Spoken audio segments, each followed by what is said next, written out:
مامان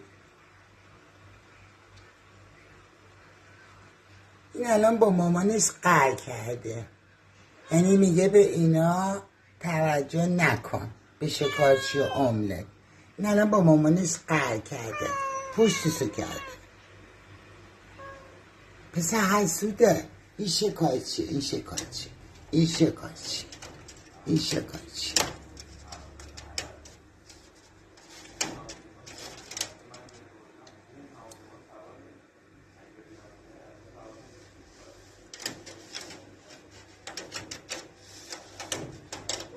نیفتی رو بچه ها. آخه بچه چرا این کارا رو میکنی؟ الان میفتی رو لق و مامان، رو املت.